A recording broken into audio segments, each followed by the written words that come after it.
So Kyagulanyi Ssentamu essawa ya kakati batuuzizza meeting mu Bufalansa baagala mukolera kibumbe ekisinga obunene bakiteeke New York. Gano go gansanze ku TikTok nga ndi mu kuscrollinga bwe nti omukulu Bobi Wine muganda wange okumukolera munnange ate ekibumbe kiteekebwe munnange ate mu New York. Byengenda okubeera nga nkutuusaako munnange tusooke tubiyiteeyitemuko ebiri mu kutambula ku mukulu munnange ate Bobi Wine so nga ate omuyimbi King Saha olowooza ate tatadde munnange ate wansi akazindaalo abantu munnange ate be bayimbye ku show so nga ate ne Palaso naye munnange ate abadde akakasa Bobi Wine musajja eyeeyongedde okwogeza munnange ate abantu obwama. Nzize nga nkyogera nnyo nti nno Bobi Wine y'omu ku musajja munnange ate akyasinze okwogerwako, y'omu ku musajja munnange ate akyalaga munnange ate ettabbu ayogeza abantu munnange ate obwama.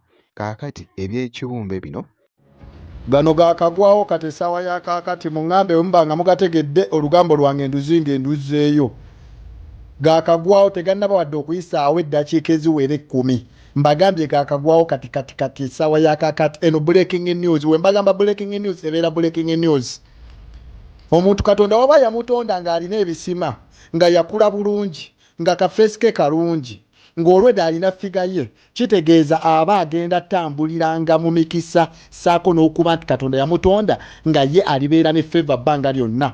His Excellency Robert Kyagulanyi Ssentamu essaawa ya kakati batuuzizza meeting mu Bufalansa baagala mukolera kibumbe ekisinga obunene bakiteeke New York.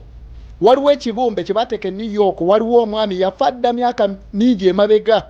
Ekibumbe kye bateeke New York baakisombera mu nnyonyi ne bajja ne bakigattira awo. Essaawa ya kaakati baagala kusisinkana His Excellency era baagala muwandiikira. Y'ensonga lwaki basazeewo ne babyogera mu lujjudde mu public ensi zonna nga ziraba oba nga zitegeera biki ebigenda mu maaso. Bagamba nti bagenda kimukolera olw'okuba nti omusajja waggonjebwa ate n'ekyokubiri alwanirira eddembe ly'obuntu mu ggwanga lye saako n'okwetoloola ensi yonna. Oyo ye His Excellency Robert Kyagulanyi Ssentamu. Mbagamba omwana owa face ennungi, omwana ow'akafiga akalungi, omwana ow'omutima omulungi, omwana Katonda gwe yawandako eddusu bw'otasheyalinga vidiyo eno ogenda kuba otya. Ye gwe oliba mwana waani? Ye gwe oliba otegeera otya? Ddala Uganda eba ggwanga lyo? Ddala oba oyagala ensi yo? Eno evidiyo gitambuze. Omuntu nga Katonda yamutondako emikisa era ng'atambulira mikisa nga buli waayita bamuyaayaanira bino byonna ebirungi abeera ateekeddwa okubifuna waabitegeddeko gwe?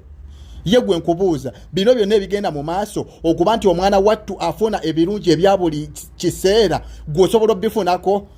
Ngamba gwe atemula abantu, ngamba gwe ateeka abantu bo basement, ngamba gwe ali awo nga gwe oli awo wafuuka ekitagasa mu nsi.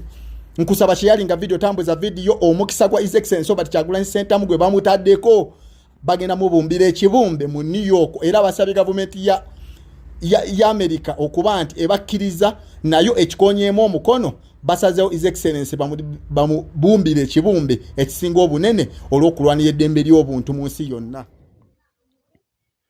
Nga bw'ogereza ku munnange ate okulaba mu katambi ako naye simanyi munnange oba bituufu oba si bituufu naye ndabye munnange ate akatambi ku TikTok nga kali mu kutambula n'ensalawo munnange ate naawe nkulageko osobole munnange ate okutegeera ekiriwo munnange ate ku mukulu Bobi Wine ebitambula munnange ate eside eyo. So webibeera nga bituufu munnange ate katubirindiire ebinaasingawo byonna tujja kubeera nga tukutegeeza ku Jaminati Yugi. Wabula akatambi kano munnange ate Bobi Wine akyali ku mirimu.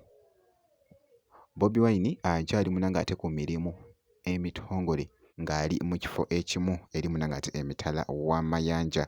So nga nkongeddeyoko omuyimbi King Saha ekibadde ku stage ng'ayimba munnange ate oluyimba biribiri muganda wange abawagizi munnange ate bamusanyusizza nnyo anti oluyimba baluyimbye ye n'ateeka munnange ate wansi microphone nga bw'ogereza ku munnange ate okulaba mu katambi ako.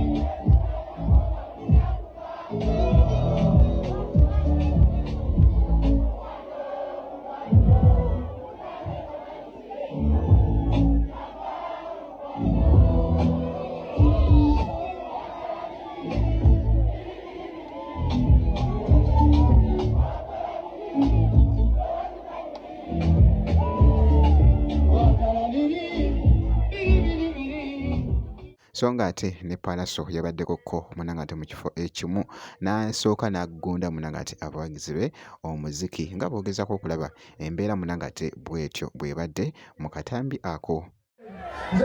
Matira atamatira genda weematize natandika kusabira nsabira atasabira genda weesabire njagala kunyumirwa bulamu njagala nsasanye kiralu sirumwamba kubya ndulu bakanula amaso nga biwuggulu.